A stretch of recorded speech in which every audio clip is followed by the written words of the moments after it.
ধনখড়। আমন্ত্রণ জানানো না হলে তিনি অপমানিত বোধ করেন। বিতর্কে জড়িয়েছেন সুপ্রিম কোর্টের সঙ্গেও। মাঝে মাঝেই খবরে উঠে আসেন তিনি, আবারও এলেন। এবারে খবর হলো উপরাষ্ট্রপতি জগদীপ ধনখড় হঠাৎই ইস্তফা দিয়েছেন। সরকার বলছে শারীরিক অসুস্থতার জন্য, কিন্তু অনেকেই সেই যুক্তি মানতে নারাজ। এবার মুখ খুললেন রাজস্থানের প্রাক্তন মুখ্যমন্ত্রী অশোক গেহলট। তিনি এক চ্যানেলের সাক্ষাৎকারে বড় সব প্রশ্ন তুলেছেন। শুধু ধনখড়ের ইস্তফাই নয়, এর পিছনে আরএসএস, সুপ্রিম কোর্ট এবং প্রধানমন্ত্রীর ভূমিকা নিয়েও কিন্তু প্রশ্ন তুলেছেন তিনি। চলুন বিস্তারিত রিপোর্ট দেখিনি কি বলেছেন গেহলট। রাজস্থানের প্রাক্তন মুখ্যমন্ত্রী অশোক গেহলট রজত শর্মার ইন্ডিয়া টিভি চ্যানেলে দেওয়া এক সাক্ষাৎকারে বলেছেন, গত সপ্তাহে আমাকে জগদীপ বলেছিলেন তিনি জয়পুরে আসবেন এবং তার শরীর ভালো আছে। তো হঠাৎ কি এমন হলো যে ওর শারীরিক অসুস্থতার জন্য ইস্তফা দিতে হলো? এটা তো একমাত্র প্রধানমন্ত্রী বলতে পারবেন, হয়তো মোহন ভাগবতও বলতে পারবেন। অশোক গেহলটের দাবিগুলো গুরুত্বপূর্ণ, বিস্ফোরকও বটে।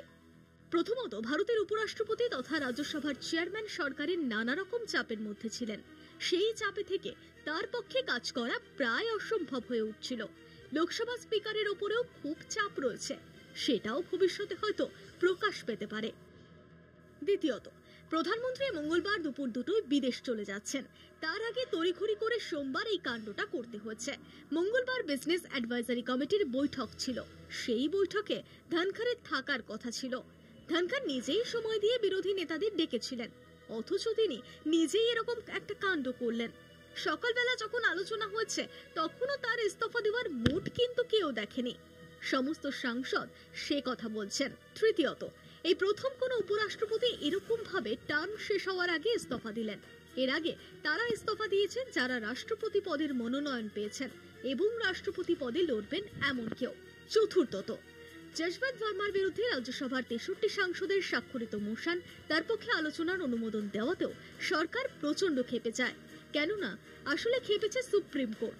লোকসভাতে সরকার এবং বিরোধী পক্ষ মিলে যখন নোটিশ দিয়েইছে ব্যাপারে, তাহলে ধনখড় আলাদা করে কেন এটা করতে গেলেন? পঞ্চমত, সুপ্রিম কোর্টের বিরুদ্ধে ধনখড় লাগাতার বক্তব্য রাখছিলেন, তাতে সুপ্রিম কোর্ট গেছে বেদম ক্ষেপে। সুপ্রিম কোর্টের আলটিমেটাম নিয়ে তাকে সরাতে হয়েছে, কেননা 2029-এর আগে সুপ্রিম কোর্টের একটা রায়ও হাওয়া ঘুরিয়ে দিতে পারে। গতকালই এনফোর্সমেন্ট এবং সিবিআইয়ের ব্যাপারে সুপ্রিম কোর্ট ক্রিটিক্যাল বক্তব্য রেখেছে। সুতরাং সরকারের পক্ষে এখন সুপ্রিম কোর্টকে চটানো অসম্ভব, তার জন্য ধনখড়কে বলি দেওয়াটা সহজ। ষষ্ঠত, ধনখড়ের জন্য কোনো সেরিমনি হলো না। সাধারণত উপরাষ্ট্রপতির ইস্তফার সঙ্গে সঙ্গে গৃহীত হয় না, একটা সেরিমনি হয়, এটা প্রোটোকল। সংসদে সেন্ট্রাল হলে হতে পারত, রাজ্যসভাতেও হতে পারত, কিন্তু সেটা হলো না। রাষ্ট্রপতির সঙ্গে সঙ্গে ইস্তফা গ্রহণ করে নিলেন। এমনকি ধনখড় নিজে রাষ্ট্রপতির সঙ্গে দেখা করে গিয়ে ইস্তফা পত্র দেননি, বাই হ্যান্ড পাঠিয়েছেন। সপ্তমত, আরএসএস আর বিজেপির মধ্যে কিন্তু প্রবল ঝামেলা চলছে। প্রধানমন্ত্রীর অবসর নিয়ে লাগাতার খোঁচা দিয়ে যাচ্ছেন মোহন ভাগবত। অনেকে বলছেন প্রধানমন্ত্রীকে এক্ষুনি 2029-এর আগে সরানো যাবে না, কিন্তু নীতিন গডকরির নামটা নিয়ে আরএসএস ইচ্ছে করে পুশ করতে চাইছে। এই ব্যাপারটা বারবার বলতে শুরু করলে প্রধানমন্ত্রী নিজের থেকে ইস্তফা দেওয়ার ইচ্ছা প্রকাশ করতে পারেন এবং পার্লামেন্টারি কোর্ট তাকে কন্টিনিউ করার সিদ্ধান্ত নিতে পারে। কিন্তু মোদির পর নীতিন গডকরির নামটা আরএসএস এগিয়ে আনতে চাইছে এবং নীতিন গডকরিকে স্বরাষ্ট্রমন্ত্রী বা কোনো গুরুত্ব পদে নিয়ে আসার জন্য একটা দর কষাকষি চলছে।